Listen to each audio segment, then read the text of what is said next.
Ash won't be seen tonight, so we can bring you a very special episode of The Gen X Files.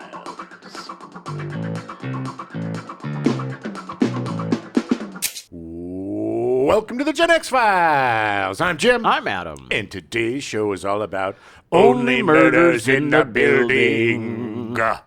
Yeah, something from this century. I know, Who it's would've thunk? crazy. It's crazy. I know. We had to. The best way to cap off our Steve Martin short month was to do the latest collaboration that they've been working on. Yeah, we kind of took a little different take this month. Yeah. Because we wanted to talk about two of our absolute favorites, two of my absolute favorites, and I demanded it because it was my birthday month. I demanded it at our board meeting. Yes. I stood up and I said, fellow board members. Anyway. And then there was crickets. Yes, and then there were crickets. 'Cause the cat just walked out of the room. And she didn't care. But yeah, we took a little different turn because since these are two of our favorites, and Steve Martin is my favorite comedian ever, and one of my favorite actors ever, one of my favorite writers ever, just a guy that helped shape who I am for better or worse. And Martin Short, such an inspiration to me as a sketch artist and as an improviser, and his character work made me work harder on my character work. You know, it's just, he's a master. And we wanted to kind of track these guys, since they're still alive and working hard and doing great work even now.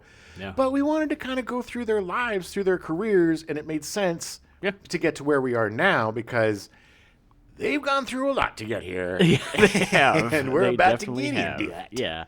Well, take yourself back to 2021. Ooh, I can barely remember. All the way back. February 12th to the 13th, 4 strangers were stabbed within a 14-hour window along the A train in New York City. 2 of the victims eventually died from their injuries. Police apprehended a suspect in Upper Manhattan on February 13th. Despite this, the murder rate in New York hovers around 460 murders per year, down from the yearly high in 1990 at 2,245. Yeah, look, that was horrible. And did they ever find out what the motivation was from that guy? I know. I think he was just crazy. Like, he was, But, for all those doomsayers out there saying, oh, the world's falling apart and it's the worst it's ever been, it isn't. It's not. Actually quite good. We've come a long way. Crime rates, they're still going, but they're a lot. I mean, there's still murders happening, but a lot of the crime rate statistics, they have to do with shoplifting and minor crimes, which are bad for business, but still, Chicken Littles, sky ain't falling. You're okay. It's fine. Everything's fine. April 10th, Wesley Brownlee shoots and kills his first victim in Stockton, California. He would eventually kill 6 more before being caught by Stockton police in October 2022. Now, do we know what Wesley Brownies? Brownlee. Is it because of his name? No, he was a trucker and he was just mad at everybody. Yeah, because his name was Brownlee. I'm possibly. Yeah, but they used to call him. He killed a lot of people. Yeah, well, they used to call him Brown Levi's because they thought he pooped his pants. Oh, hey, I think he's here to murder you now. No, nice truck. He is caught, and they have been actually just recently. They pinned 2 more murders on him. Gross. Yeah, he was a very angry man. Well, or still is technically. I'm sure he's not. He hasn't even been tried yet. Well, let's hope he goes to jail for a very, very, very long time. It's weird because serial killers still exist in our world now. Yeah. We just don't really talk about them at all. Well, we've stopped making them celebrities. We've stopped the, that ghoulish practice of raising these guys up to almost hero status. Right. And I think it's great. I think that, a lot of times news organizations won't even say the name of the killer. They'll talk about the victims and they'll talk about the crimes, but they don't want to give any more air to these which is horrible human beings. The way it should be. Exactly. I mean, I just wish they would do that with the mass murders that happen almost every day. They do that too. I mean, there are a lot of news organizations don't talk about the guy's name. And, it's better now, but it was bad for a long time. Oh, look, I mean, when it happens every other day, it's you got to deal with it somehow, right? August 24th, The Joe Rogan Experience releases its 1700th episode with guest comedian Eleanor Kerrigan discussing their favorite Stephen King novels and favorite drinks. Wow, an episode that I could totally get into. I know, and it makes me sad that the 1700th episode was so pleasant because Joe Rogan is not. Really? Honestly, I haven't listened to his show. I'm not promoting going and listening to him at all. Okay. I mean, I know from what I've read, and I love Joe Rogan on news radio. And, Oh, yeah, he was great on that. Yeah. But that was, 30 years ago? Yeah, it was the 90s, early 90s, mid 90s. But yeah, it's not. I'm sure probably like 90% of his show is this, where it's just him talking with somebody. I mean, the guy, I didn't realize until doing this research, because I've never listened to his show. Yeah. I didn't realize that he routinely does 3 to 4 hour episodes like 4 or 5 times a week. That's really impressive. That's insane. Yeah. Look, I mean, the guy works hard, and he basically, he's one of the godfathers of this business. Oh, no, he is. He is. And I'm all for opposing points of view. I'm all for interesting discussions, as long as they're interesting discussions, as long as you're not pushing some agenda, as long as you're not pushing some conspiracy theory, it's okay to talk about them. Yeah. Yeah. As long as you're not saying, hey, this is the truth, and this is exactly what happened. Yeah.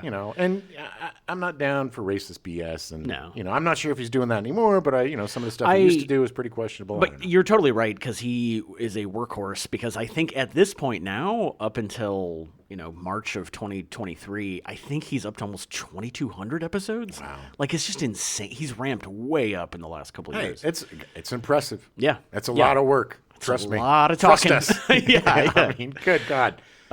Just a week later, August 31st, the first 3 episodes of Only Murders in the Building premieres onto the Hulu. Nice. Yeah.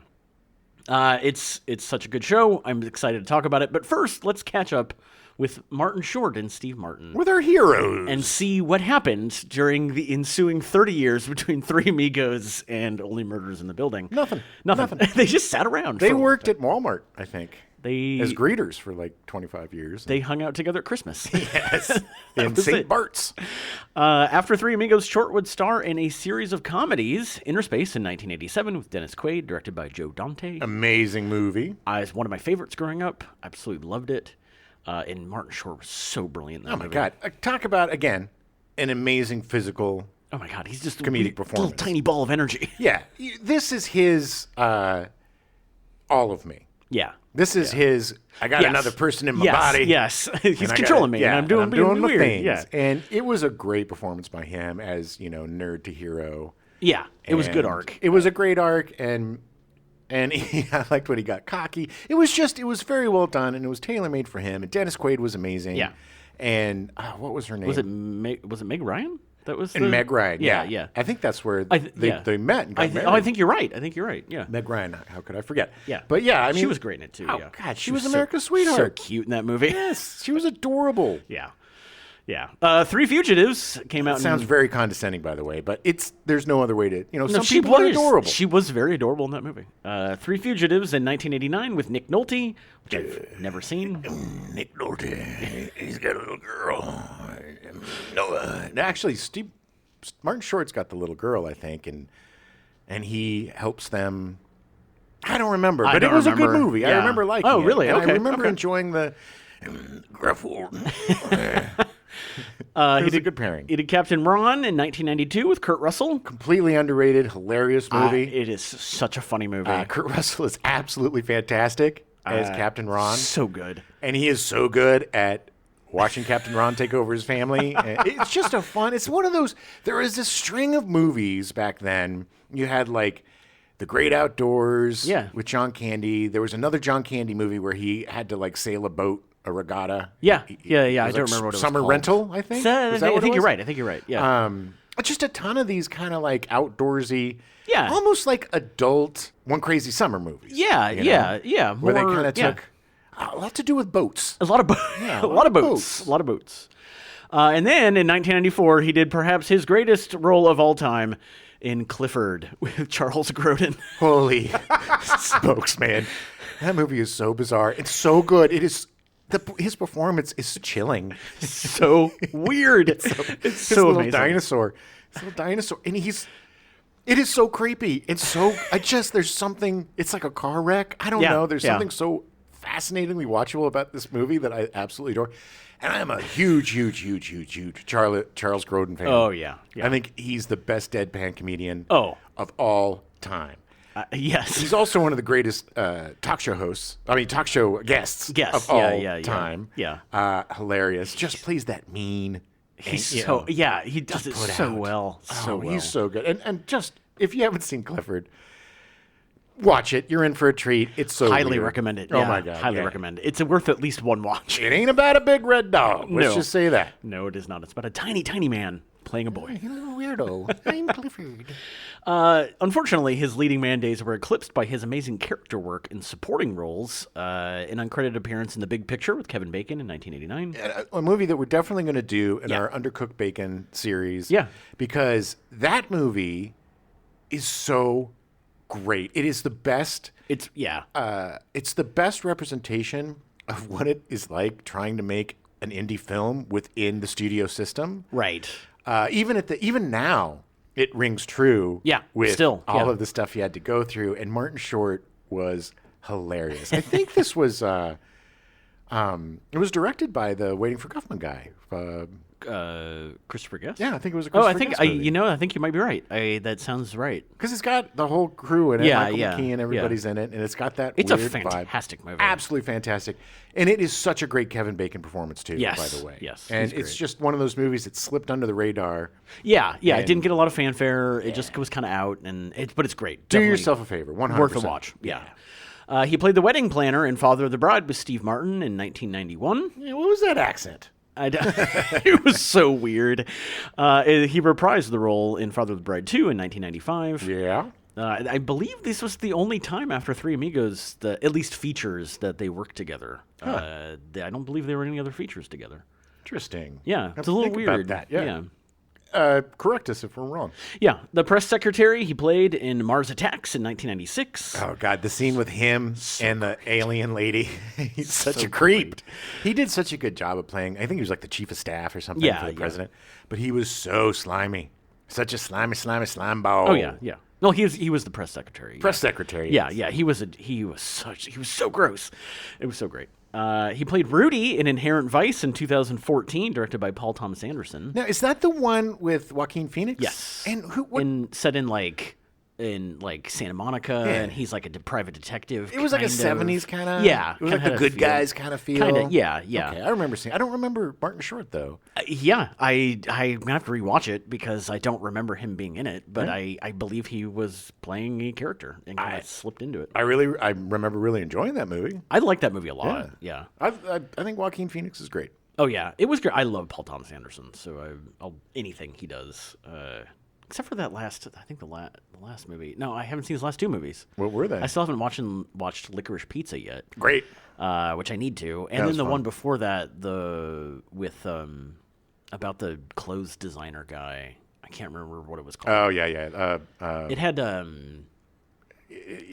eminent actor guy. Yeah. Yeah. I was gonna say Emmett Daniel Walsh. Day-Lewis. Daniel Day-Lewis. Yeah. Yeah, it was like it was like cloth and or something. Yeah. It was like but- it was like a guy that was a tailor or something. Yeah. It was interesting, but I never watched it. Well, then how do you know it's interesting? The concept was interesting Okay. because he was like this weird germaphobe, but like it was like him getting involved with a woman that like is getting him out of like being this guy who's like inside all the time and all this. I know. I don't. I'm I sure mean, it's great. I'm sure I it's don't great. know. I don't know. It But seemed Licorice- like a departure from Paul Thomas Anderson, so I was like, okay. Well, yeah, sure. But Licorice Pizza's good. Oh yeah, it's really fun. And God, what's her name? Heim. From Heim. Catherine Heim? No. I don't know her remember first name. name, but Yeah. she was She's fantastic. remarkable. And Philip Seymour Hoffman's kid was yeah, pretty remarkable yeah. too. And he inherited a lot of talent from the old man. Nice. And it was really nice to Good. see him. And it was very different than I thought it was going to be. Oh, really? Yeah, it's a very interesting film, but you get to see all of Heim. Yeah. Oh, Her really? sisters are in it playing her sisters. Oh, really? Her father Really? is in it playing her father. Oh, weird. Her father steals the show. Oh, nice. Yeah, Nice. it's totally worth it. I'm gonna give that a watch this weekend. He also started doing a lot of voice work for features, perhaps inspired by his Ed Grimley cartoon. I'm as doom can be, you know. He was in We're Back, A Dinosaur Story in 1993, based on the 1987 children's book. We're back. We're dinosaurs. That's literally all the dialogue in the movie. Yeah. The Pebble and the Penguin in 1995, directed by Don Bluth and Gary Goldman.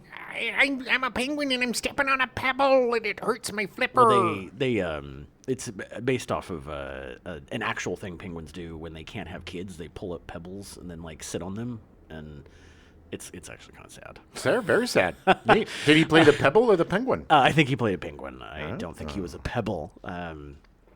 The Prince of Egypt in 1998, reteaming with Steve Martin to play High Priest. So technically, yes, this was another feature they were in. Excellent. They were really funny. The movie itself was okay, but they were really funny. Did they sing King Tut?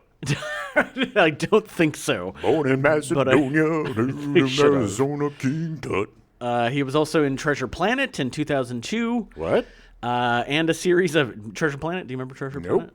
No. I think it was a based Disney on movie. Treasure Island, and Yeah. it was like a space. It was a sci-fi Disney movie. It actually wasn't a bad movie. It just did not do well at all. Is it a cartoon? Yeah. Okay. Oh, yeah. A series of animated sequels. He was in 101 Dalmatians 2, Patch's London Adventure in 2003. Classic.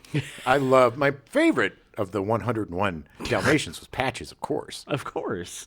I hated peacocks. Yeah. I mean, I'm sorry, Pebbles. Pebbles, yeah. Pebbles the yeah. Dalmatian. Pebbles, yeah. Little They were diva. a little annoying. Yeah. Hoodwinked 2, Hood versus Evil in 2011. Yeah, look. I think I caught some of Hoodwinked on Stars back when we had cable. Yeah. It was one of those really clunky, chunky computer animation weirdo things. It felt like it was trying way too hard. Yeah. Yeah. I don't think The sequel probably not as didn't good. really pick it up. Didn't really goose the old gander, if you know No, what I mean. no. Didn't do a good job of. Sometimes when you are Martin Short, you take a job and you spend 2 hours in a booth, Yeah. and So- you get paid a lot of money. I think both, as we go through this list, both Martin Short and Steve Martin Yes, are known yes. to take a paycheck Sure, every once in a sure. while, and who can blame them? Yeah, I mean they're always going to do good work regardless. Hey, man, going to have a shared vacation at St. Bart's costs some ducats, It baby. does. It does. He was also in Madagascar 3, Europe's Most Wanted in 2012. They finally hit their stride at 3. Yeah. Finally. I actually really liked the Madagascar series. I don't think I saw the third one. I didn't see but, They're cute. Yeah. they're fun. They got great voices. You got Sacha Baron Cohen, and Yeah. you got David Schwimmer, and you Yeah. got Queen Latifah, right? I think so. Didn't she play the Sure. hippo? I think so. And you got Chris Rock Yeah. playing a giraffe. Or no, a zebra. Zebra. Yeah. I think David Schwimmer was the giraffe, and he was in love with the hippo. Oh, that's right. I think he was. Yeah. There's a lot It's going a on good there. series. It was a good series. Yeah. Very deep. He was also in The Addams Family, the animated movie in 2019, which is more of a remake than a sequel. It was cute. I don't think I ever saw it. Yeah, it wasn't bad. Okay. Where he really excelled, though, was in TV. Yeah, he did. Yeah. In 1988, Short wrote and produced the 13 episodes of The Completely Mental Misadventures of Ed Grimley, based off the SCTV and SNL character. This is my favorite cartoon that was fairly modern. Like, Yeah. something yeah. that came after Looney Tunes or, right. you know, the old Land of the Lost wasn't a cartoon, but you know what I mean. Yeah, yeah, Like, that era. Yeah. It was just so original and so much fun, and it had all of his energy. And Ed Grimley was such a positive, fun character because he always looked at things as an adventure, and he always got in these crazy adventures. And you know, he lost it. He go, oh, I'm going completely mental, I must say. But he always came around at the end, and it was good. Like I think the first episode. He's going for it because, you know, Ed Grimley plays the triangle. Mm-hmm. Not well, but he tries hard. Sure. And he's taking a triangle lesson from this great triangulist. Sure. And answers the phone. They ask him to play for the Philharmonic. You know, they're not asking Ed Grimley. They're asking the other guy, but poor Ed, you know. Oh, yeah. So Ed's got to go play. And it's like a silly premise, but the way he Yeah. gets there is insane. And it's just so much fun. And the inner monologue of Ed Grimley is just hilarious. In 1989, Short headlined another one-hour comedy special, I, Martin Short Goes Hollywood, Nice. which all of his specials have the absolute best names. Well, he and Steve Martin both. I They know, both I like to know. play on Yeah. dumb. They're the reason I think they work so well together is because they both do smart dumb Yeah. amazingly. So it featured many of his characters, including Ed Grimley and Jackie Rogers Jr. Jackie Rogers Jr. Short has had 3 television shows called The Martin Short Show, including a sitcom, The Martin Short Show, in 1994. I don't really remember that. I don't remember that either. A sketch comedy show, the show formerly known as The Martin Short Show in 1995. See, that's hilarious. And a syndicated talk show, The Martin Short Show, which ran from 1999 to 2000. They didn't know what to do with Martin Short. No. They didn't. A guy like that has Yeah. so much talent. He can sing, he can dance, he can act, he can do all. He's a variety guy. Putting him in a sitcom doesn't really work. No. Especially like No. around him because I don't even, what was he, a lawyer? Who knows? Who knows yeah. what he was? But he's not, doesn't work that well. Talk show, look, the guy is the best talk show guest Yeah. that there is. Well, I think he can be a good talk show host. Sure. It just can't be him. He needs to be doing a character. yeah. While he's doing We it. love Martin Short, but we love Martin Short's performing. Yeah, And yeah. he was fine, but everybody had a daytime. Everybody's had a daytime. yes, You've had yes. 2 daytime talk shows. I did. One of them's still running, Yeah, actually. syndicated. You should check it out. It's on WBZ in Boston. Oh, yeah. So he starred as Jiminy Glick on Comedy Central's Primetime Glick from 2001 to 2003. Where he found his gold. Right, exactly. He was in character interviewing performers and celebrities, and that is where he needs to be. Look, Between Two Ferns, hilarious. But there's no Between Two Ferns without Jiminy Glick. Right, And right. Jiminy Glick did it first. And he was just so brutal and so funny. And because Martin Short is Martin Short, he could get any guest he wanted. Yes. And they're yes. game. And of course, because it's hilarious. And the Jiminy Glick movie, I am sorry, was hilarious. I loved it. I don't remember it. I probably need to see it again. It's like a murder mystery. It's like a Hitchcock type of deal. Yeah. Oh, wow. Ooh. Yeah, I think he gets framed for murder. Ooh. So the New York Times in 2002 referred to the character as The most unpredictable and hilarious, uninhibited comic creation to hit TV since Bart Simpson was in diapers. yeah. Although Bart Simpson was never really in diapers. No. He shot a new comedy special for television in Toronto in September 2011. The special, Martin Short Goes Home, follows his return to his native Hamilton, Ontario, and has a cast that includes Eugene Levy, Andrea Martin, Joe Flaherty, and Fred Willard. Yeah, it's in Canada. By law, you have to have at least 6 Canadian performers on your special for it to air. It's true. Actually, you joke about this, but that's the reason. You can go back to our episode about SCTV. yeah. The reason that they had to have Bob and Doug McKenzie. Bob and Doug McKenzie is because they had to have Canadian stuff in the show. Hey, look, eh? Okay, your makeup mops is really funny, eh? Okay, we like it. It's funny. But, we have to promote Canadianism. So we got to have at least 3 minutes of some Canadian stuff, saying Canadians good. Or we're going to have to cut your show, eh? Hey, no hard feelings, eh? Yeah, no problem, eh? Hey, no problem, eh? We'll come up with something. We'll get it right. We'll get it. Yeah. He made guest star appearances on shows like Arrested Development, How I Met Your Mother, Damages, and Law and Order SVU. God, Damage is so good. I love watching these guys do drama Yeah. because there's very few comedic actors that can nail drama. Robin Williams, nailed drama. Steve Martin, nails drama. Oh, Martin yeah, Short, yeah. nails drama. I think the funnier you are, and also, let's be honest, Martin Short's gone through a tremendous amount of pain. Yeah. He doesn't put it out there for everybody to have to soak up. No. But that guy, since a young man, has Yeah. experienced incredible loss. Right. So I think he's really, and Steve Martin too, I think he's really able to delve into that part of himself and Tap pull into out that, some yeah. dark stuff. Oh, yeah. It's always interesting to see these funny guys be serious. On May 31st, 2016, Short debuted a new variety show on NBC, Maya and Marty, which also starred Maya Rudolph. Nice. Steve Martin guested on 3 of the 6 episodes of the show. Yeah, he was like, I'll only do 3. That's all I got in me. I'm pretty sure he played the banjo. And That's all you can afford. Yeah, I'm do 3, but I get to play the banjo in 2. Short also made his way back on stage. In 1993, he played the lead role in the musical version of the Neil Simon film The Goodbye Girl on Broadway, Oh, nice. receiving a Tony Award nomination and an Outer Critics Circle Award.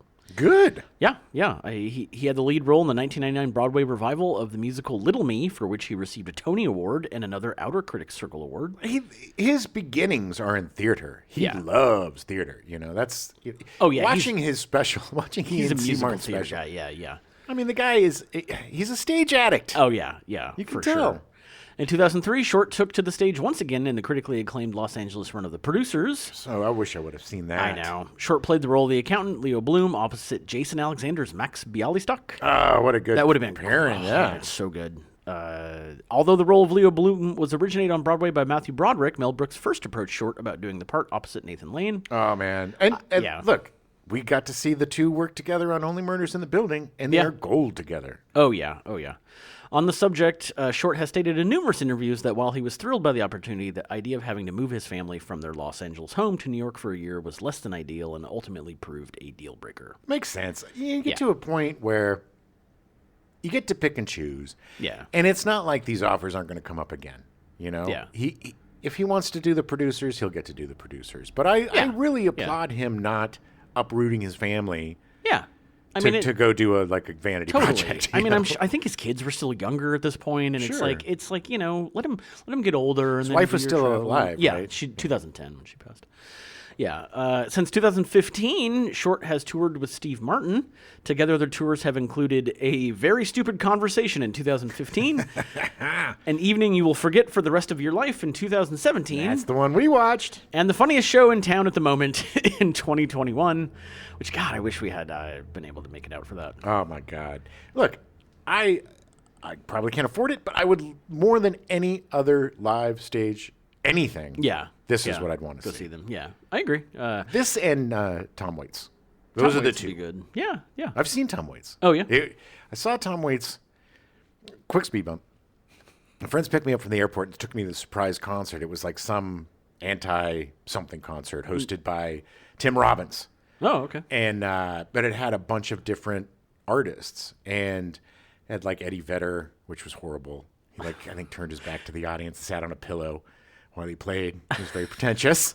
But when Tom Waits came out, everybody came out to play with him. Right, He played longer than everybody else, and that little bit of a concert was probably the best concert I've ever seen. Nice, And I've nice. seen the Stones, the Who, Yeah, Prince. yeah. I've seen everybody. So Sure. it was amazing. Anyway.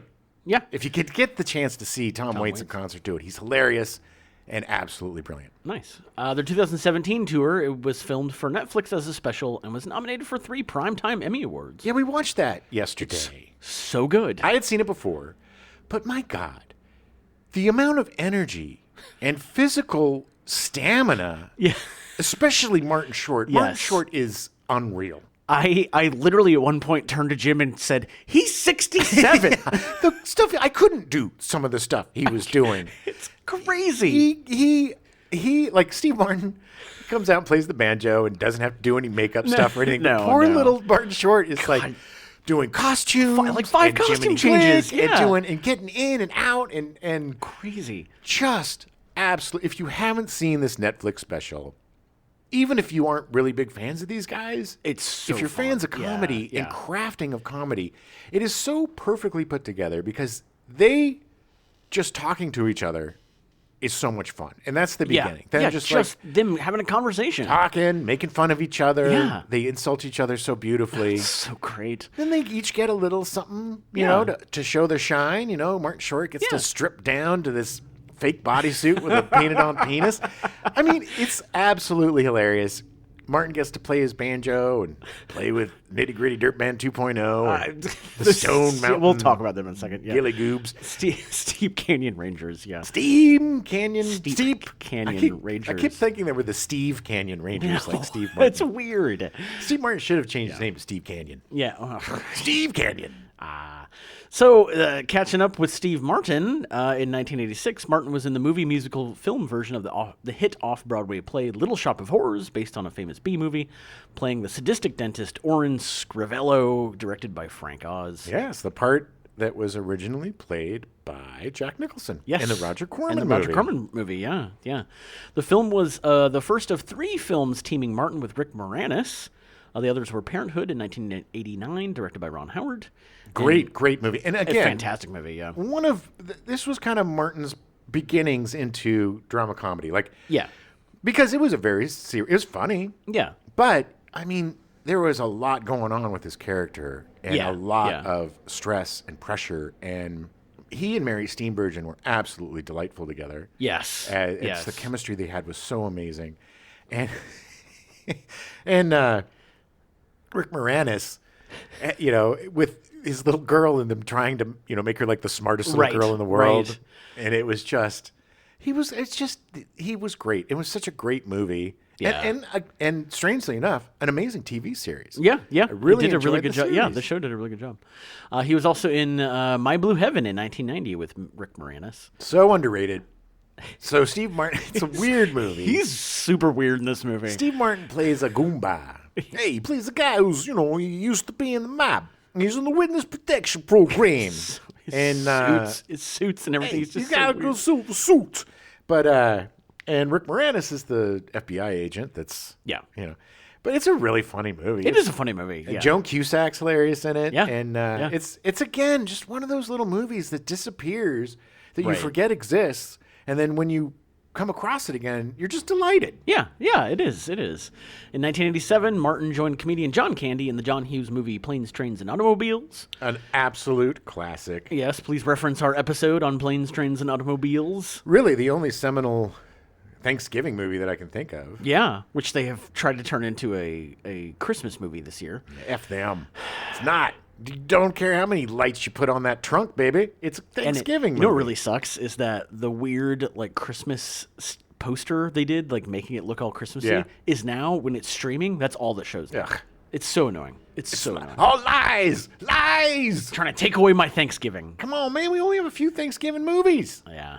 That same year, Roxanne, the film adaptation of Cyrano de Bergerac, which Martin co-wrote, won him a Writers Guild of America award. Again, an absolutely great perfect movie. film. Yeah, yeah. My favorite adaptation of the Cyrano story. And his performance in it is just... He is so cool in that movie. Yeah, yeah. He is so capable and apt. And it just shows what a deft physical performer he Yeah, is. Not just yeah. comedian, but the No, guy more, yeah. has got so much grace to Yeah. him that you don't usually get to see. It's such a great movie. He was so graceful in this movie, and just so and Daryl Hannah, and Yeah. the little guy, that was in all the movies. He was the guy that died in Scrooged. Oh, yeah. No. He was hilarious. One of my favorite character actors. Yeah, he was I wish I great. remembered his name. It also garnered recognition from Hollywood and the public that he was more than just a comedian. Now, this is where he started to really shine. Yes. As he got out of the dumb stuff, they started being like, okay, we've seen you do all this stuff. We're ready for you to start doing Right. your pennies from heaven. You're different. Yeah, exactly. And did such a great job of slowly building this other side of his career, Yeah. which went up to his playwriting and Right, his right. Mamet work. It was a Right. very great, steady, a brilliant change of pace for a career Yeah, of a performer. Right. In 1988, he starred in the Frank Oz film Dirty Rotten Scoundrels, a remake of Bedtime Story alongside Michael Caine. Great movie. You know who was in the original of that? No. It was David Niven Oh, yeah? playing the Michael Caine part Yeah. and Marlon Brando No way. playing the Steve Martin Wow. part. Yeah, it's Wow. definitely worth seeing. Okay, I'll have to check that out. Yeah. Yeah, because there's a lot of the same stuff. I mean, it's Yeah, not as yeah. wacky, and I Right. love that movie so much. Yeah. Oklahoma. It's a great movie. It's so funny.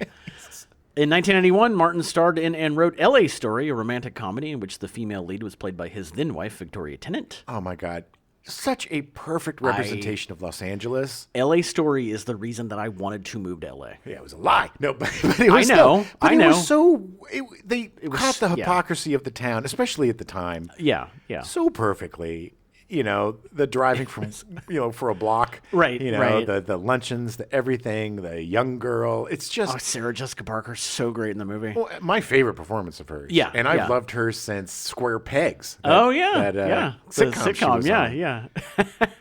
That same year, Martin also appeared in Lawrence Kasdan's Grand Canyon, in which he played a tightly wound Hollywood film producer, Davis, who was recovering from a traumatic robbery that left him injured, which was a more serious role for him. That movie was horrible. Oh, was it? Absolutely. It was the most ham-fisted Oh no. jam. message in your face movie like I That's hated too that bad. movie with a passion. With a passion. It had so many great people in it. Yeah, It had Martin. yeah. It had our favorite buddy. I'm getting too old for this. Oh God, Danny Glover. It had Danny Yeah, Glover. Danny I mean, it Glover, had an yeah. amazing cast, but it was just like, I'm going to bash you to death with my message. I'm going to beat you to That's death. disappointing. Yeah, it's like it was very. The one thing I will say is that Steve Martin's character plays a. He basically plays. Who's that rapist in jail? Henry Weinstein. Harvey Weinstein. Yeah. Or Harvey Weinstein. Sorry, Henry Weinstein. Harvey Weinstein. Hey, I just make beer. No, so he was basically playing kind of a Harvey Weinstein type of, I don't give a crap producer. A produce. Right. This will show you how ham-fisted this movie is. So he plays this gung-ho producer that just produces these super violent, killer, violent movies, you know. Oh, hey, everybody. Oh, you're too violent. So he gets in this robbery. He gives them everything, but they shoot him in the leg anyway. And it was this very graphic. I will say that the shooting scene was really good because it was very graphic. He wets himself, and it's wow. extremely traumatic, and it Yeah. doesn't sugarcoat it. And then, he's got his, like, should I make these movies anymore? But again, I Right. think he actually does. And it's like, who the hell cares? And it's just, it's like, please, man, don't. Why isn't this movie over already? Do not. I mean, maybe I should watch it again now that I'm older, but I cannot recommend that movie. I've never seen Grand Canyon, but I will say it always makes me think of that movie Laurel Canyon, which was not very good either. Laurel Canyon was much better than Grand Canyon. Anyway, I had negative connotations about Grand Canyon. It's stupid. time, It's just, it's the thinnest movie. Yeah. It's just thin, and it doesn't earn any of its Right. dramatic BS, and it's just like, I don't even want to give it any more. Anyway. Steve Martin was great, though. Moving on. Martin was also starred in a remake of the comedy Father of the Bride in 1991, followed by a sequel in 95, and in the 1992 comedy House Sitter with Goldie Hawn and Dana Delaney. So great. Have you seen that? I want to say yes, Goldie Hawn. Again, but I don't remember. such great chemistry Yeah, with Goldie Hawn. yeah. So Goldie Hawn's basically just a squatter in his house. And it's one of those fish out of water and, Yeah. Enemies becoming friends kind of situation, or lovers, I suppose. Yeah, But yeah. the chemistry between them, and Dana Delaney's great playing his, like, fiance or girlfriend or whatever that he's building the house for, I think. Right. But it's definitely worth seeing. Okay. It's just one of those really fun comedies that is just such a great time capsule of the era. Okay.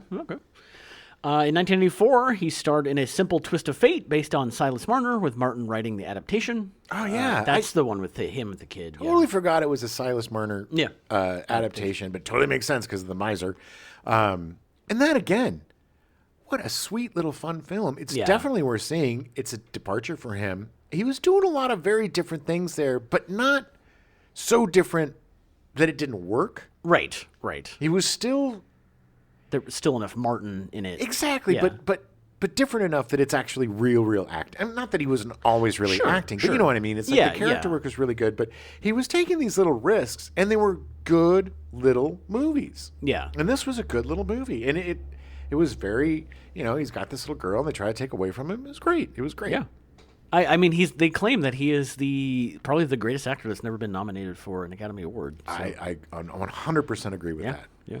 In David Mamet's 1997 thriller The Spanish Prisoner, Martin played a darker role as a wealthy stranger who takes a suspicious interest in the work of a young businessman played by Campbell Scott. Yes, again. Such a great movie. First of all, you got Mamet. Can't go wrong with Mamet. Yeah, I mean, yeah. he's one of the greatest writers we've Yeah. ever had, especially playwrights. I mean, his Oh, yeah. dialogue snaps like Oh, it's great. snap, crackle, pop, baby. But yeah, this, again, was such an interesting turn for him. And there wasn't a lot of Steve Martin in that.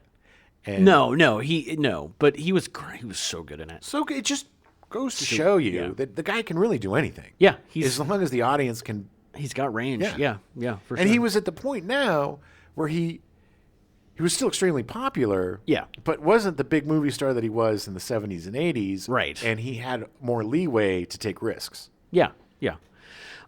He went on to star with Eddie Murphy in the 1999 comedy Bowfinger, which Martin also wrote. One of the I funniest things. did not realize that he wrote that movie. Yeah. Yeah. I didn't realize that was him. I mean, it's it's if you listen to it, it's Right. 100% Steve It's Martin. him.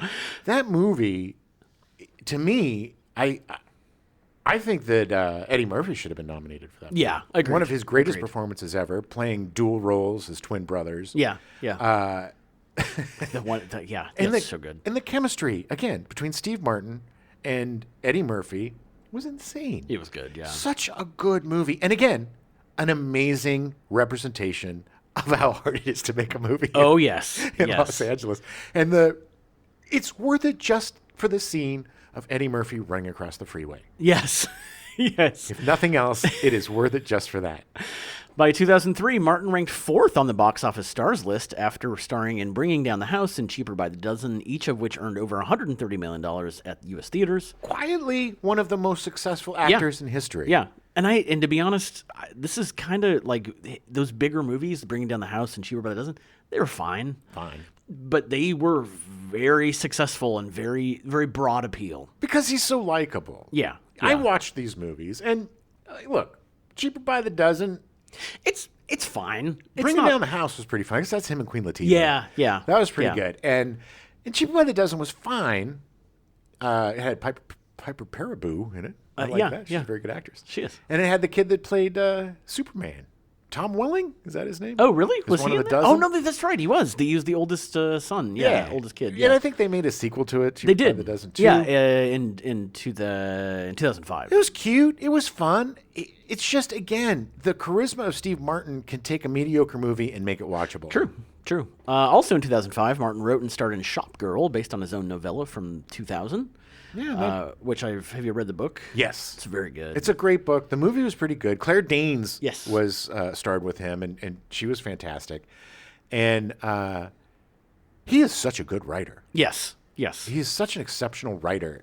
His plays, his short stories, Yeah. stand up, everything. His He's movies. fun. Yeah, he's The guy brilliant. is it's just annoying how talented he is. Right. Such a great writer, an immaculate performer, one of the greatest stand-ups ever in history, an insanely good banjo player, Yeah, an amazing magician. Yeah. What He's very talented. He's it very drives talented. me nuts. After this, he started getting a little more choosy about his film parts, despite appearing in 2 Pink Panther movies, which made a combined $230 million. What a risk. Yeah, they're so goofy. I love the original Pink Panther movies. Yeah. And Peter Sellers, one of my favorites. Oh, he's so brilliant. Yeah. Look, when you've got absolutely nothing up here, yeah, you can totally create anything when you're a sociopath. Yeah. But I loved the Pink Panther movies growing Yeah. up. And so I was extremely skeptical. Skeptical. Bloops. I was extremely skeptical. Yes. Right? Yeah, skeptical. Sometimes words sound weird. I was extremely skeptical about these movies. They weren't great, but they were fun. He was great in them. Amazing. He Look, he was took his own super fun. take. Yeah. He made it his own. They were goofy and dumb, but they were fun. Did we need them? No. Probably not, but it was fun to see him in them. But it wasn't insulting to the original. It's not No. like a remake that made me angry, like Right. so many remakes do. And the first one had some great gags. yeah. Yeah. And the second one had some good gags too, but it's just it was fun to see Martin play dumb again, honestly. Yeah, yeah. He didn't do much television after Three Amigos, making an appearance on The Tracy Ullman Show in 1987. Everybody was on that show. Yeah, and in 1993, he made a guest appearance in And the Band Played On, the docudrama directed by Roger Spottiswoode. Was he talking about the nitty-gritty dirt band? No, I don't think so. Okay. I think this one in the band played on was about AIDS, I think. Yeah, I think so too. He did a guest voice in the 200th episode of The Simpsons and made a guest appearance on 30 Rock in 2008. He was great on 30 Rock.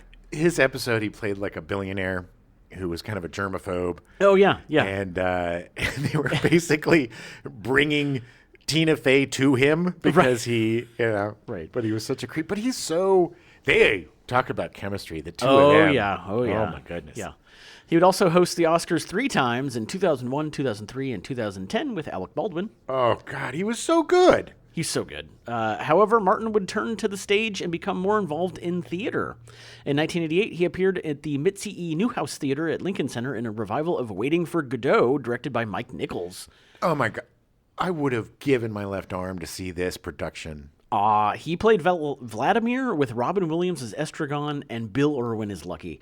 I would have paid $1 million friggin' dollars to see this. 100%. Bill Irwin, by the way, is another guy that is completely underrated. Yes. One of the Yes. greatest physical. That man should have been a silent movie star. Yeah. He would have been Buster Keaton. He would have been Charlie Chaplin. Huge, yeah. He was a clown, and I don't mean that as an insult. He was an actual. He was a real clown. But not like a onka Right, clown. right. You know, like a sophisticated. like a Krusty the Clown. hey. But the guy, talk about physical comedy. Yeah. He would show. He and Ron Williams did a lot of stuff together. Yeah. They would show up in music video. They were in the "Don't Worry, Be Happy" music video. Oh, yeah, yeah. Don't worry, be happy. But Bill Irwin, my God, he still shows up now and stuff, and he's doing more of like dramatic stuff. But that guy again, he is such an underrated performer. He deserves such a bigger career. I mean, he had a good career. He's had it's a a good great career. Yeah, yeah. But needs so much more But recognition. should be a household name Oh like my Robin God. Williams. Oh yeah, he's just so understated. Yeah. And I just think he kind of quietly went through his career and didn't seem like he wanted to make a fuss. In 1993, Martin wrote his first full-length play at the Picasso at the Lapin Agile. The first reading of the play took place in Beverly Hills, California, at his home, with Tom Hanks reading the role of Pablo Picasso and Chris Sarandon reading the role of Albert Einstein. Awesome. I also would have loved to have been a fly on the wall for that reading. Yeah, I don't think Tom Hanks was right for Pablo Picasso, but I think Chris Sarandon as Albert Einstein would have been pretty crazy. I mean, I'm sure Hanks would have had fun with it. Was fine. Yeah. I'm sure he was great in the part, but it's the only time he ever played it, so I'm in.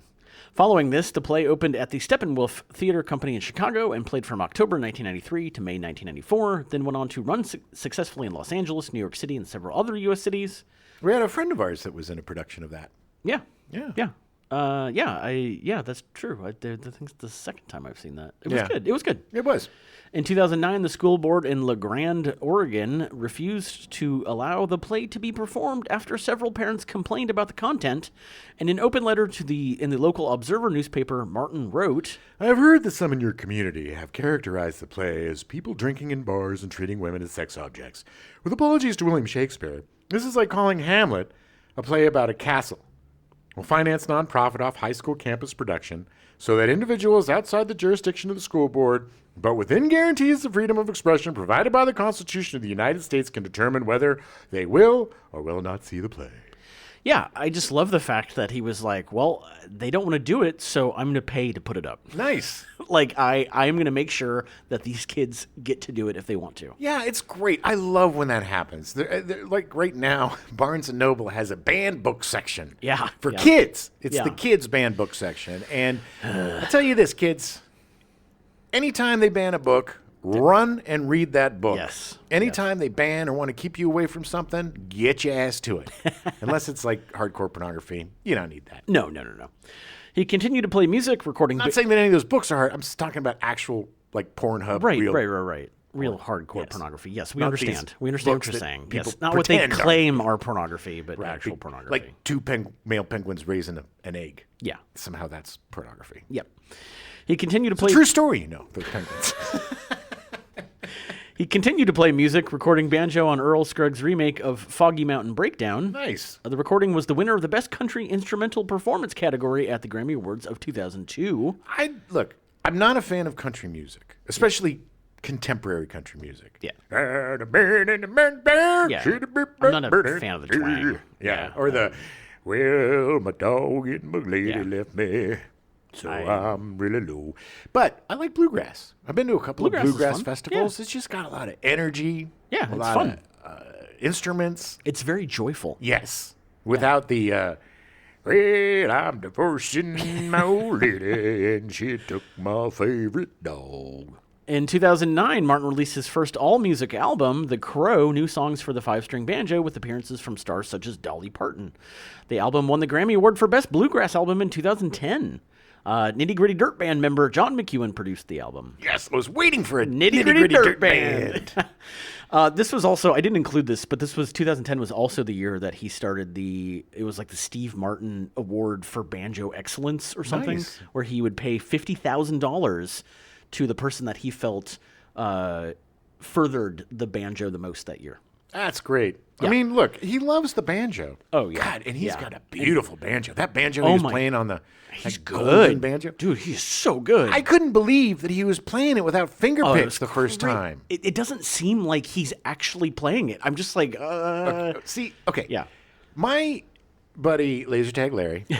he plays the banjo, and he played the banjo insanely well. You know, Yeah. he could do the. He had like some folk band with his family. It was such a.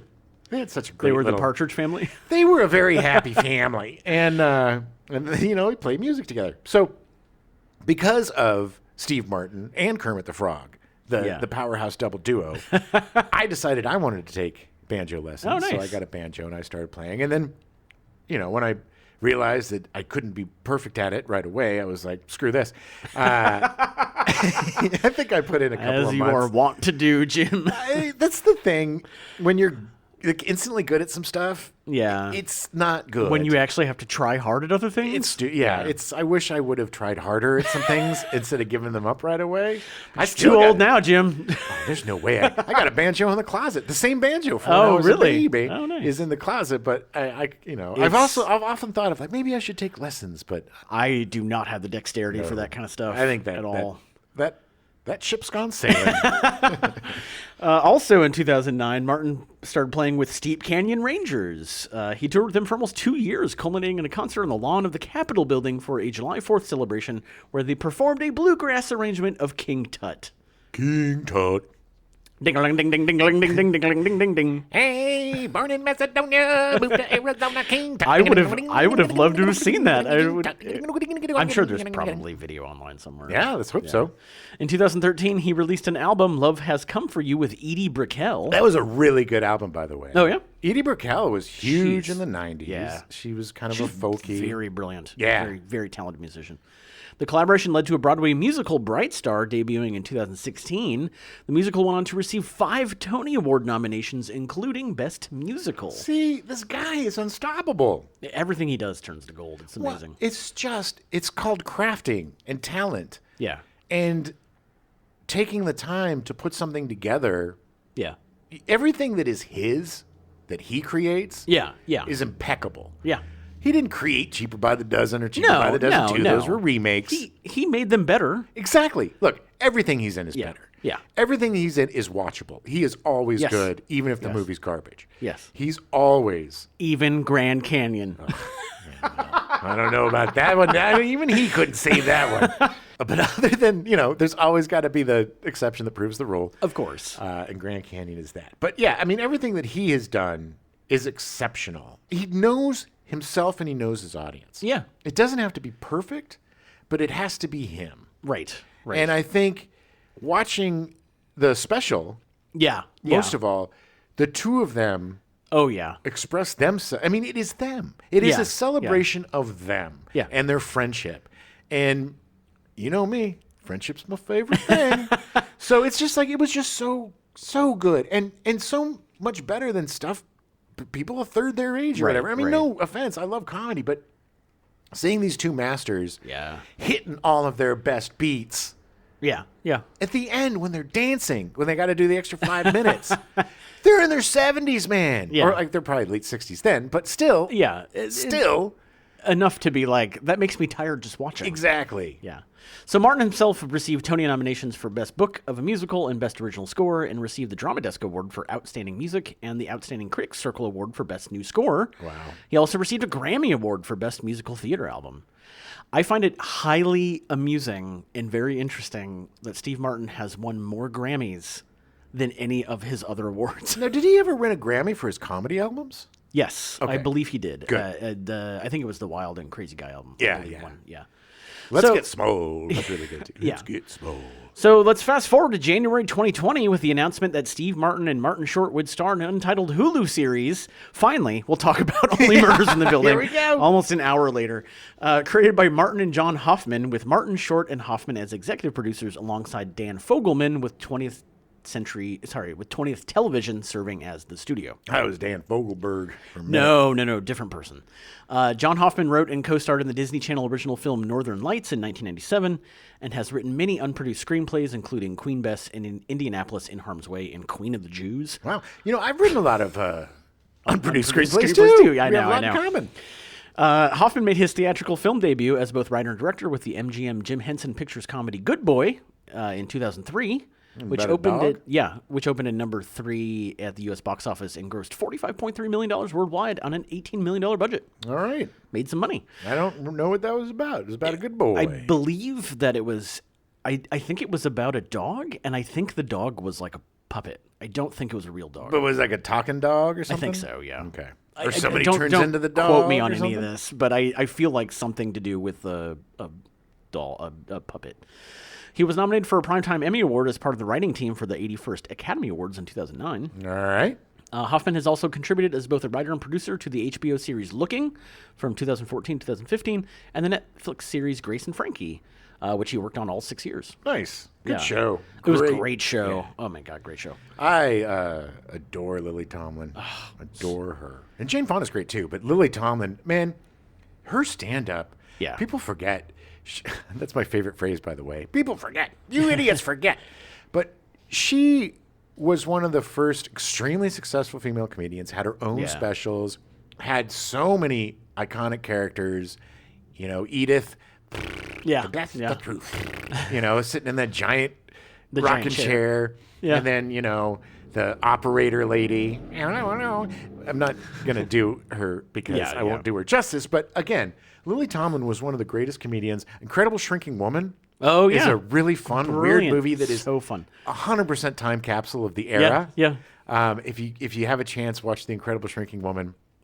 And then, of course, All of Me. Yeah. You Yeah. know, She's brilliant. the Yeah. two of them together. Again, amazing chemistry. I love her. One of my greatest moments in LA was I was at brunch with some friends, and we decided to all like get gussied up, like in our suits and stuff. Just went to a normal brunch place, but we're all dressed up. And Lily Tomlin was there, and she kept looking at us, wondering what the hell was going on and why we were so dressed up. And it was Thought like, you were from a funeral. it was everything. It was everything I could not to go over and just talk to her and just be like, "Oh my God, you're so brilliant." You should have. I should have, but the third or fourth time we caught each other's eyes. I probably should have gone and talked to her. Winked at but, her. Give her a yeah, I little know. winky dinky.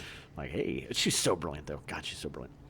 Dan Fogelman wrote the screenplays for Cars, Fred Claus, Bolt, Tangled, and Crazy Stupid Love. Tangled is it's such an underrated animated movie. That's the one about Where she, what's her name? Rapunzel? Is that Rapunzel with the hair? Yeah, with the hair. And it's such an underrated movie. It is really good because it takes the trope and turns it, right? Yes, She rescues yes. herself, kind of thing. Yeah, yeah. Probably made a lot of incels mad. The prince is like, he's just this kind of bumbling guy that's trying to do the best he can, and like it's such a good movie. I really enjoyed it. Crazy Stupid Love is great too. Fantastic movie. Cars is good. Bolt was pretty fun. That was like It was the little dog. Yeah, John it was Travolta fine. is playing the dog. Yeah. I gotta find her. I gotta run fast. I'm Yeah. Bolt. Gotta find my gum. Do you remember Fred Claus? Was Yes. that the one with I think Paul Giamatti yeah, Paul Giamatti played yes. Santa Claus, and the swingers guy. Vince Vaughn Vince Vaughn played was his Fred brother Claus, or whatever. His ne'er-do-well Yeah. brother. Yeah, it was That's right. Now it's all coming back. all concept, no comedy. Yeah. So Dan Fogelman was also created the 2012 television sitcom The Neighbors and the 2015 fairy tale themed musical comedy series Gallivant. Gallivant was great. The 2016 drama series This Is Us, and the 2016 baseball drama series Pitch. Cool. I don't know what The Neighbors was. Do you remember that? I believe that it was based off of an Australian sitcom called Neighbors, I believe. Gallivant was really fun. Gallivant was goofy and It was fun, very yeah. unique. Yeah. It was like something that was fresh and unique. So fresh and unique that they canceled it because people don't understand. Irony is that there's a new series with Gallivant like coming out. Really? This year, yeah. It's Gallivant, and then there's like a subtitle, but I don't remember what it good. is. But there's another show, Gallivant show coming. That's Yeah. great. I missed the This Is Us bus. I did too. I know it was supposed to be great. Sure. And like, okay. Tearjerker. It was huge, and everybody was like, I don't know what's going to happen. Everybody and like, wanted to know whatever. how Milo Villamonchala Cinemanitis or whatever. Milo Ventimiglia? Yeah, they wanted to know how he died. I think that Yeah, was the thing. yeah. How did he die? What happened? Yeah. Yeah. Oh, yeah, he died. But it did really well. So, I mean, and I think it's done now, if I remember yes, correctly. I think it's I done now. believe so. It's run its course, Adam. So in addition to all that, Dan Fogelman wrote an early draft of Indiana Jones and the Dial of Destiny, Nice. which I think that it's been rewritten many times since Sure. then. But hey, that's cool. Hey, man, I'm looking forward to that. That's going I'm to get me so into the excited theater. about I it, can't wait. I liked all the Indiana Jones movies. Yeah. I think that the people that are like, aliens? Huh? Look, man, the first one, it was the Ark of the friggin' Covenant that opened up and burned Nazi's faces off. Literally God and, Yeah. and demons or something. And then like, you got, the... pulling hearts out of people's Yeah. chests. Oh yeah. Oh yeah. And finding the Jesus cup, the chalice of Jesus. Yeah. And that's all allows you to live okay. forever. But you know what? I draw the line when you put yourself inside a refrigerator and get blown 20 miles away. That is where I draw the line. Look, and aliens, they're not Jesus.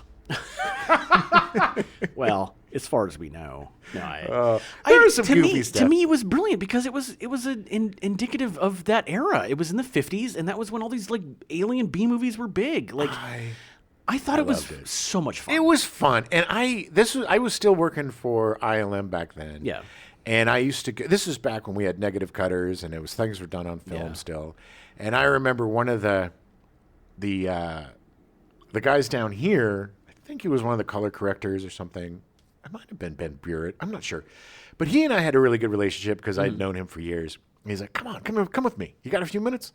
And I was like, yeah, sure. So he took me into the theater and just started showing me all these shots. Oh, like wow. 3 months Wow. before the movie came out. Oh, wow. And Nice. like these effect shots. And, Oh, wow. And, they were kind of rough and whatever, but it was like, This is amazing. it was so much fun to get that secret little snippets, especially as, one of the greatest Indiana Jones fans ever. Yeah. And, Our biggest Indiana Jones fans. what I say? No, I'm one of the greatest. I'm pretty awesome. And I've always thought, and now that they're older, I think that they should do it. And now that also that Harrison Ford's doing a lot more comedy, Yeah. I've always thought that Martin Short and Harrison Ford should do a movie where they play brothers because they look a lot alike. They do. Yeah, that would be great. There's still time. I'm gonna write There's it. still time. Right. It. They have to take their dad's ashes. Dad was 182. So, Only Murders in the Building comes from the mind of Steve Martin, who apparently listens to murder podcasts while biking around Los Angeles. As everyone does. When I would temp, I would call these headphone jobs. Yeah. Because you would just go in and do data entry Yeah. or whatever, and you'd listen to like 8 podcasts a day. Yeah, you don't have to actually hear anything going Yeah. on around you. Yeah. It was always murder podcasts too. Oh, yeah. Oh, I see. I started walking when the lockdown started, and I was listening to it a little bit before that on my drives up to Santa Clarita at the job I was working at the time. But I listened to the last podcast on the left, Yeah. and I went through probably 300 episodes Yeah. of that walking around LA in the mornings. Yeah, those guys during do the lockdown. Yeah. an amazing job. Yeah, they were great. Telling stories. are and, great, yeah. And they can really they can do an hour and a half, 2 hour podcast and it's still riveting. They Oh, do yeah, such yeah. a good job. But yeah, I mean, it's just, I always love on these murder podcasts. And they found her mutilated, dismembered body underneath the bridge. This show is brought to you by Blue Mattress. Get yourself a good night's sleep on Blue Mattress. Nice. In August 2020, Selena Gomez joined the cast and serves as an executive producer. So, man, the chemistry between the three of them is so brilliant. It's just, great. it's like the duo became a trio, and I want to Yeah. see her Yeah. in everything that they do. It's really funny because an old choreographer friend of mine lived down the street from here, and Selena Gomez's best friend lived with her. And so I hung out with Selena Gomez a couple times. Oh, nice. Like just in passing. It was Yeah. always like me being at the house and like her being there. And at the time, I had no idea who she was. She was still like probably 18, 19, 17, something. She was younger. Was this the friend that gave her the kidney? No. No. I don't think so. Okay. I Because like don't her think best so. friend gave her a kidney. and But then- I don't think so. she's had a lot of health issues. Yeah. With lupus. And Yeah. So sad. She's so brilliant, though. Gomez began her acting career on the children's television series Barney and Friends from 2002 to 2004, starting at the age of 10. I love you. You love me. As a teenager, she rose to prominence for starring as Alex Russo on the Disney Channel television series Wizards of Waverly Place from 2007 to 2012. Never saw it. No, apparently it was huge. Well, as older men without children, right. watching those type of shows is problematic. Well, okay. I mean, if you want to watch it, that's fine. Sure. If you're lusting after the people on the show, that's a problem. That's a problem. Yeah. But that's it's precisely the reason that when I ran into her, quote unquote, ran into her, I had no idea who she was because she was on Disney stuff. Yeah. And I was like, I don't watch any of this. Alongside her television career, Gomez appeared in the films Another Cinderella Story in 2008, Wizards of Waverly Place the movie in 2009, Ramona and Beezus in 2010. I remember that. Monte Carlo in 2011, Spring Breakers in 2012, and Neighbors 2 Sorority Rising in 2016, and The Dead Don't Die in 2019. What was that about? That was the Dead Don't Die? That was the Jim Jarmusch movie, wasn't it? Was it? The Dead Don't Die? I think Yes! so. Yeah. Oh, I love that movie. Yeah. Oh, that was so With good. everybody and their mother in it? Yeah. Oh, yeah. It had Bill Murray and Rilo Ken. Yeah. Adam Driver. Adam Driver, thank you. She also voiced... Adam Driver. Yeah. There's some zombies around here. That's a direct quote from the movie. She also voiced Mavis in the Hotel Transylvania film franchise. Ooh, Phoebe loves that one. She does. They're fun movies. They're super fun movies. I like the first two. I started watching the third, but I was so distracted by the fact that It wasn't Adam Sandler. it wasn't anymore. Adam Sandler. Yeah. And it was a lookalike that sounded enough like him, but not enough like him to Yeah. be super distracting. And I don't understand, as a producer of the movie, why he couldn't do the voice. He must have been busy. Well, then put it off. Okay? You need, like, what, 2 days the to time. do? I "Oh, know. I'm Dracula. I'm coming know. to get you. Blah, blah, blah, blah. Who knows? All right. Give us a little, come on, Adam Sandler. Let us know what the deal is. Yeah, what the heck? Get in touch. Gomez released 3 albums with her former band, Selena Gomez and The Scene, all of which reached the top 10 of the U.S. Billboard 200 and were certified gold by the Recording Industry Association of America. Another ridiculously multi-talented human being. Yes, this is why I think she fits in so well with both of them. Yeah. Because she is just pure talent. And she has this amazing deadpan delivery, Oh, she's so great in the show. but she also has an incredible range of emotion. And it is her performance on this show is so subtle, and to be sandwiched between these two giant slices of ham. Yeah. You know. Yeah. And to be able to hold your own, and not just hold your own, but but keep up with these masters, and sometimes even surpass them. yeah. God love her. She's it is amazing. Dog love absolutely- this lady. She does more acting without saying a word than most actors do Yeah. with dialogue. Completely underrated. There's always so much more going on. Like, you can see so much more happening. Well, because she's also been through a lot. She has. Again, she has been through a lot in her young life. Yeah. So the first season had guest stars like Amy Ryan, who most will know from her appearances on The Office, or for her amazing performance as Beadie on The Wire. Oh, jeez. So good. So she's such a good actor. Again, another actor that if she shows up on something, I'm Yes. there. What was that movie where she played the mom of the missing child? Was that, it wasn't Mystic River. It was, Yeah, it was definitely. but it was the one with Casey Affleck. It was directed by Ben Affleck. The Town? No, the one after that, where Casey Affleck looks for missing children with Moynihan. Yes, I don't remember the name of it. But Amy Ryan, I think she got nominated for that. Yeah. She played the mother. No, keep going. She played the mother, yeah. Yeah, and she was a drug addict, and Yeah. you know, it was just such an amazing performance. Another one who can swing between comedy and drama, Yes. and is perfect in both. Her run on The Office, we believed that finally that Michael Scott deserved love. Yes, I believed that she was in love with him, and he is such a weirdo. But she was such a weirdo. They fit so perfectly together. It was so great. And they ended up getting married. They got married and left they moved away Yeah. to somewhere else, like Colorado or something. He found and his then- happiness. And And it was so perfect. It was so organic, and she was just the best choice. And she was so great. again, I am in awe of her talent. Yeah, she received Tony Award nominations for Best Featured Actress in a Play for the 2000 revival of Uncle Vanya and the 2005 revival of A Streetcar Named Desire. Uncle Vanya. I would have loved to have seen her A Streetcar Named Yeah, Desire. me too. Yeah. Chekhov. I'm not a huge fan. Yeah. It's very sad, very long, very talky. Usually very dry and just. But I get it. Yeah. I mean, but as an actor, I would never want to do a Chekhov play. She was I not- would not do that to my audience. No. She was nominated for an Academy Award for Best Supporting Actress for her performance as Helen McCready in the 2007 film Gone Baby Gone. That was it. Gone, baby, gone. It was Gone Baby Yep. Gone. Okay. That's exactly what I was talking about. The role also earned her a Golden Globe nomination and won her a Critics' Choice Award. Should have won her an Oscar. Should have, yeah. She has made multiple appearances on season 2 of Only Murders, which we're not going to spoil anything because you No. need to watch the show. No, but again, She's so great. such a great performance. So great twist. Oh, God. She's so crazy. I love it. Sting makes an appearance as himself in the first season as a neighbor to the leads at the Arconia. He was hilarious. So great. I just love when these serious Yes, artists yes. poke fun at themselves. Yeah. And he's not it's like No, everybody talks no. about his tantricism and His- all this yeah. crazy stuff, but it's just he's another guy that I think loves to poke fun at himself. Oh, yeah.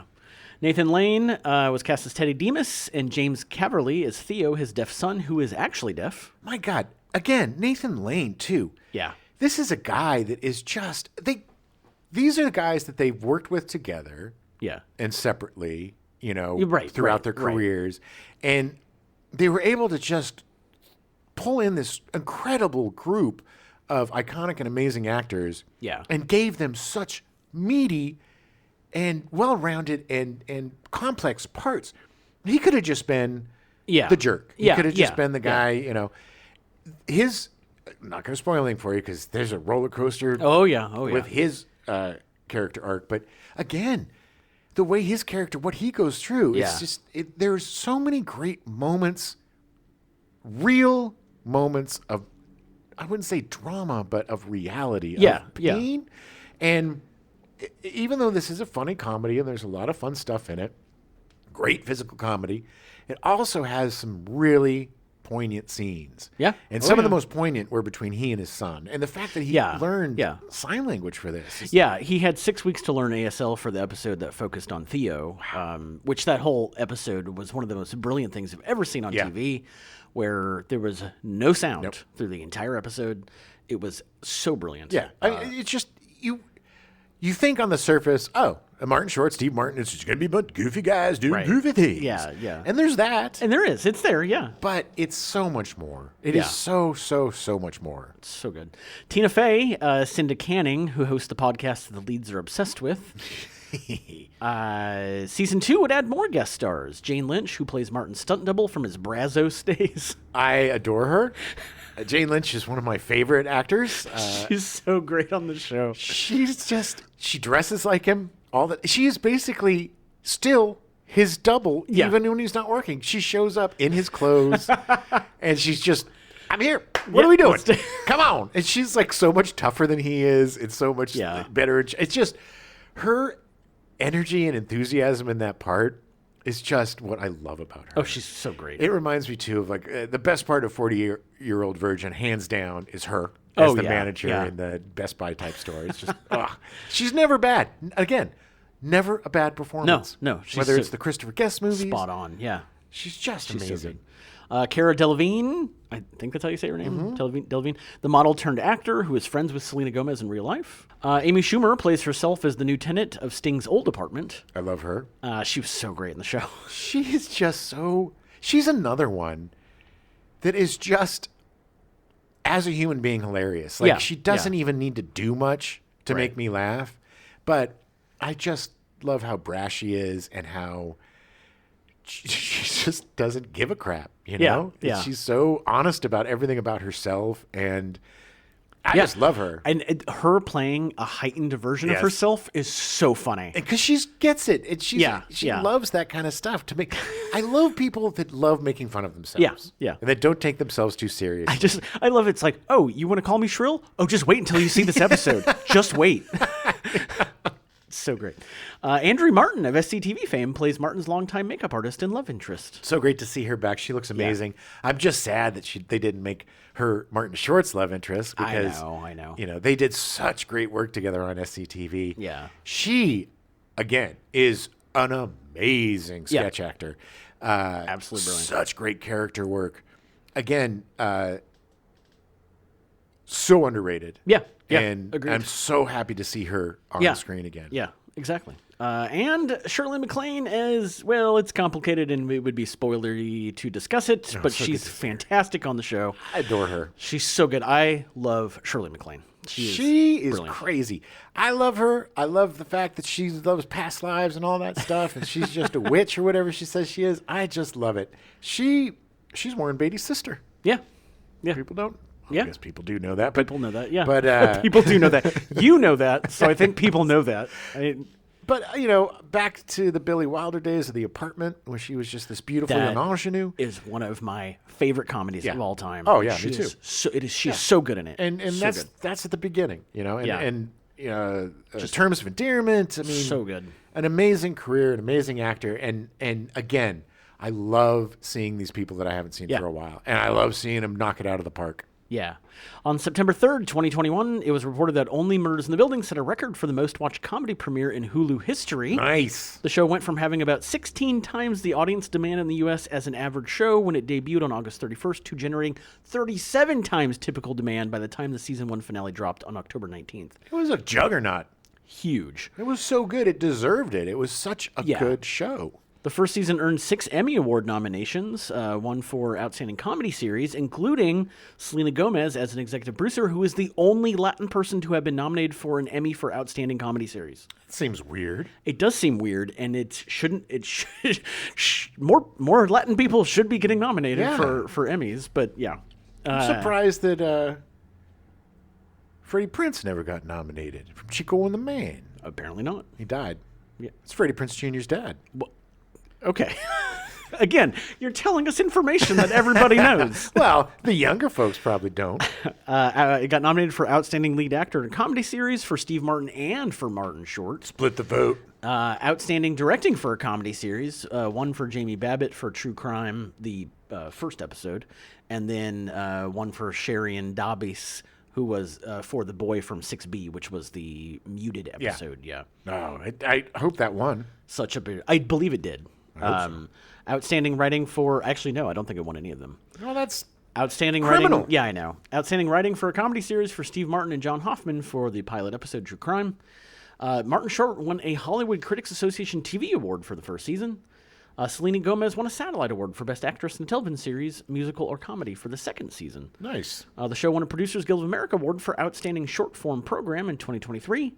And filming for the third season started in January of this year, of 2023. What a cast coming up, too, man. I know. Jesse Williams, Meryl Streep, and Ashley Park have all been confirmed to have roles in season 3, along with Paul Rudd. Paul Rudd. He was in the finale. Yeah. He looks hilarious. I can't believe Meryl Streep's doing it. Meryl Streep and Steve Martin have an insane chemistry Yeah. together. There was a movie that he did with her and Alec Baldwin. I forget. I think it was a Nancy Myers movie, one of those Nancy Myers yeah. older people rom-coms. Yeah, yeah. But I think he was like Meryl Streep and Alec Baldwin were married. They're exes. I think Steve Martin was like an architect coming to fix her house. She starts dating. It's Complicated, I think it was called. Oh, yeah, I think was you're like- right. I think it was called It's It's a Complicated, complicated yeah. plot, but then I'm like, oh, yeah. No, that's it's the name of it. complicated. Yeah, I think you're right. It was a really fun movie. Yeah. And they had amazing chemistry. All three Yeah. of them Oh, were really yeah, great. But yeah. I'm really curious to see her on the show because she is also another one that does comedy so great. It doesn't get to do it very often. Yeah, she's so great. The 7th episode of the first season was given the seal of authentic representation from the Ruderman Family Foundation for the portrayal of Theo by James Caverly as an actor with a disability and at least 5 lines of dialogue. Wow. The first season was recognized with the Reframe stamp for hiring people of underrepresented gender identities and of color. We're good. We need more of that. 8 out of 10 episodes in the first season were directed by women, and 6 out of 10 episodes in the second season were directed by women. Yeah. Take that, incels. Yeah, exactly. Take that in your wokeness. Yeah. Yeah. The first season has an aggregate of 100% on Rotten Tomatoes. That's incredible. And the second season has an aggregate of 98%. I wonder what the 2% drop was for. I don't know. It's because people found out that there were female directors. There's always going to be one person that's like, this is not as good as the first season. Okay, we talked about. I just wanted to speed bump this for just a second because we're close to the end. But that's one of the things that drives me absolutely nuts, Adam. Yeah, I know. Is whether it's this, The Mandalorian, Yeah. or anything that becomes a cultural phenomena, or anything that people universally seem to really enjoy, Yeah. as soon as it gets to the point where people love it, then that's when we have to destroy it. Yeah. We have to take it down piece by piece, peg by peg, and find a way to, it's all these clickbait articles that are like, whoop, the one mistake the Mandalorian made that ruined the entire show. Whoop. The one mistake, it's just like, here we go, jumps the shark. And it's like, no, none of this is true. You're just being jerks. I saw an article this morning. Tarantino just announced that he's doing his 10th movie. It's called The Movie Critic. Oh, cool. They think it's going to be based on Pauline Kael. Oh. Yeah. The article I read was like, well, it doesn't matter. It's going to be trash because everything that he's done after Sally Menke died has been bad. Meaning everything after Inglourious Bastards. What? And I was like, I got like halfway through the article and I was like, you're just dumb. This is the article that stated that? Yes. Then they did see Once Upon a Time in Hollywood, right? Yes. They claim that because Sally Menke is not editing his movies anymore, that his movies are bloated and overwrought and too long. Look, maybe, but Hateful Eight was brilliant. Yeah. Once Upon a Time was brilliant. And the one with Jamie Foxx was brilliant. Django Unchained. Django Unchained. Oh yeah, of course. And they even made a longer Hateful Eight, made it into like a 4-hour miniseries, Yeah. which I'm looking forward to see. Unfortunately, it's not on Netflix anymore. Oh really? Yeah, they took it off. Yeah. They were going to do the same thing with Once Upon a Time too. Yeah. I think. Yeah, the novel, I don't remember if I gave it to you or not. No. But I still need to read it. I'm reading that. Yeah. Scalzi or John Scalzi. Scalzi. Which, by the way, I need to get back to the library in the next 5 days. Well, I'll get it again. Yeah, I know. It's fine. I'm enjoying it. It's a fun book. Yeah, It's a fun I'm book. just not in a reading. I get it. I'm forcing myself to try to read, but I don't know what it is. I think I need to put my glasses on because I have cheaters now. No, yeah. And I think if I put my cheaters on, it'll be better because I get like 3 pages in. Keys it out. Yep. I'm about in the middle of Later by Stephen King right now, and I'm that's a good one. Really enjoying it. Yeah, love it. So reviewing for Rolling Stone, Alan Sepinwall gave a rating of 4.5 out of 5 stars for the show and said, The series turns out to be, like The Princess Bride, Galaxy Quest, or Jane the Virgin, that rare and wonderful thing, the parody that also offers a great example of the genuine article. Now, I gotta be a little bit of a jerk and give it 4.5 out of 5, because, nothing's perfect.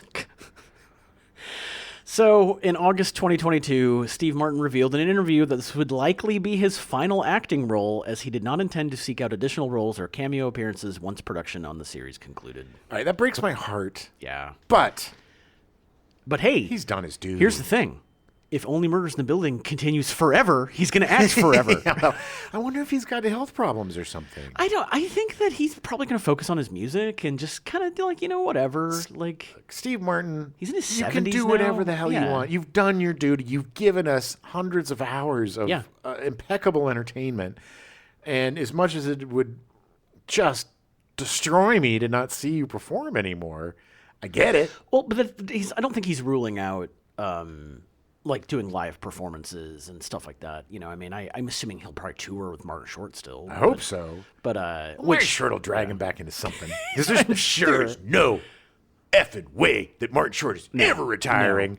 That he's going to die on stage. he is literally going to be tap dancing inside his coffin. Yeah, he's going to be like 103 years old, doing some crazy, wacky dance with his hand in front of his genitals and his hand on top of his head like Ed Grimley. Flopping wiener in it, and then he's just going to die, and he's going to have the hugest smile on his face as they pull his corpse off of stage. I love Martin Short so much. In fact, I think... unlike you, I think Martin Short, I think I might like him more than Steve Martin. Hey, I get it. Only because the last month of going through all this stuff, and the epitome of it is watching that Netflix special, The Night You'll Soon Forget or whatever, but him sitting on the piano and then just randomly going, I look like a marionette. And then for like 2 minutes, just kicking his legs around. And he looks like a 5-year-old discovering something. And it's so amazing. He has got a youthful exuberance that So is great. insane for somebody his age. Yeah. I mean,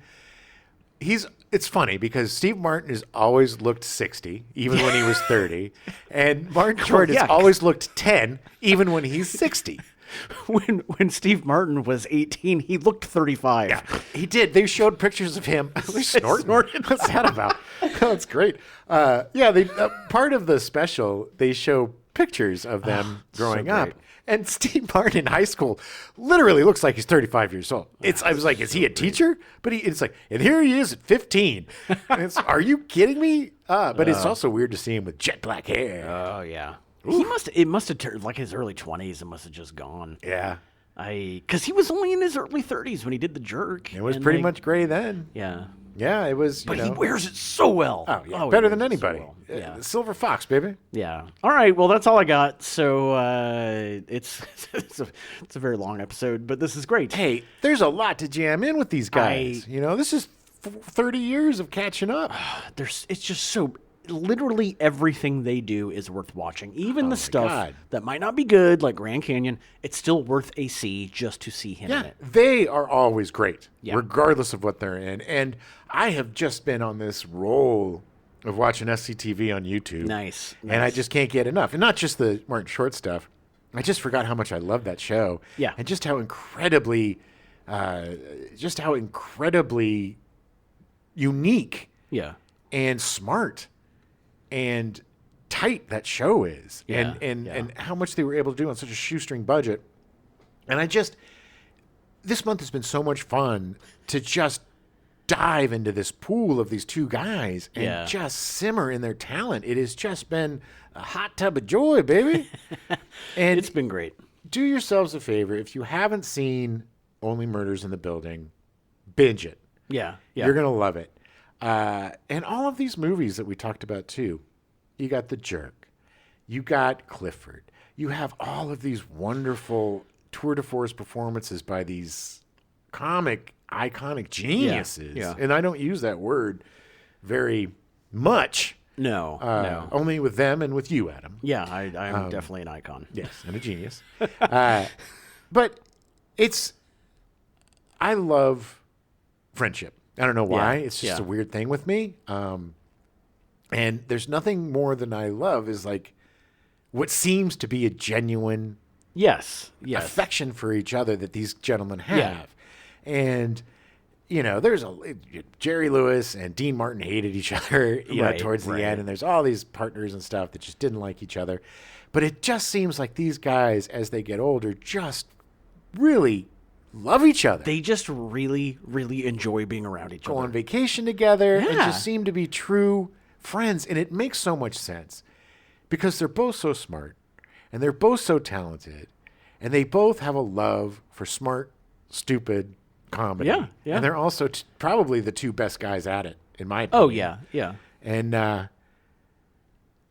if you're a fan of comedy, watch everything that they've done. And if you're a fan of drama, watch a lot of things that they've done. Yeah. Because they've got talent.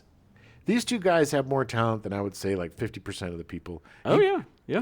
It's like I the agree. 1%ers. Yeah, they're it's amazing. It's amazing that they were able to find each other, being that they are so good apart. Right. But being together is so incredible. And also, and I want to say this too, because a lot of times when funny guys get older, like Chevy Chase or Bob Hope a little bit, not so much Bob Hope, I think. Bob Hope, well, he just kind of lost his mind at the end. Yeah, you see? Because I'm 100.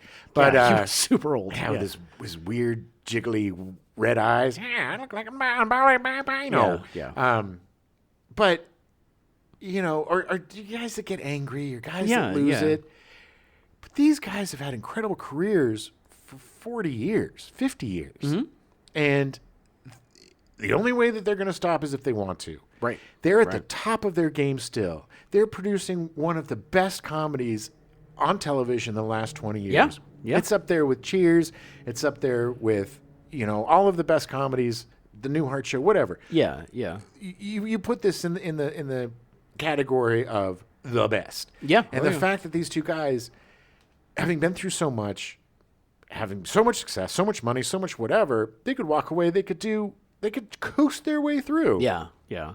But no, they're still creating groundbreaking, hilarious, smart, new stuff. Yeah. And I hope that they do it for another 20 years. I want there to be 10 seasons of Only Murders in the Building, if not more. The two darkest days for me coming up are when I lose Harrison Yeah. and when I lose Steve. Yeah. Yeah. And because those are my two absolute favorite guys Yeah. in the world. And they are both doing such good work right now. Yes. Such good work. Such good work. I mean, Harrison Ford in 1923 with Helen Mirren is impeccable. And conversely, in Shrinking, he's hilarious Yeah, and yeah. vulnerable and going through Parkinson. It's just, you know. Yeah, again, another one of those where he can say nothing and there's so much going on. Again, yeah, that's why I would love to see this, you know, Steve, don't retire yet. Do something with, please, for me. I know, I Your know. biggest fan. If he, look, at the end of the day, if this ends up being his swan song, then What a way to go out. Exactly, you're going out on Going top. out on top. Going out on top. But look, But Harrison we want to see more. I'm gonna say this. Harrison Ford, I'm talking to you. Steve Martin, I'm talking to you. I have loved you guys since the beginning. I've watched everything. Ford, I watched your crappy Hanover Street. Okay? All right? Steve, you know, I sat through Grand Canyon. I've done my work. Please come together and make me a movie together. You never make know. my dreams come You never true. know. You never know. I gotta write it, I guess. All right, we'll be back next week. We're going to do a Stepdad show, talk about our personal experiences with yeah. Steve Martin and Martin Short and their various things. Yeah, I will be telling the story about the jerk that shaped my life in a weird way. And we're going to talk about, you know, just Yeah. growing up with these guys, and especially for me, how it changed my approach to humor and writing and all sorts of stuff, and how it made me, especially Martin Short. Steve Martin made me love stand-up comedy and get into stand-up comedy, and Martin Short made me love sketch and improv and get into sketch and improv. Yeah. So I owe those guys a lot. Yeah. We'll see you next week. Yep.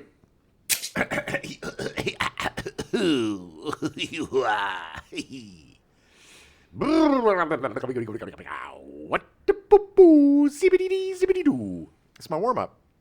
Really? 110 episodes and you finally do a warm-up? I needed it today. Yeah. Okay, here we go. It's going to be such a good show because of my warms-ups. All right. Welcome to the Gen X Show, Files Show. Wow. Congratulations. Warm-up worked. I've got dimensions. We now return you to your regularly scheduled programming. Dallas, already in progress.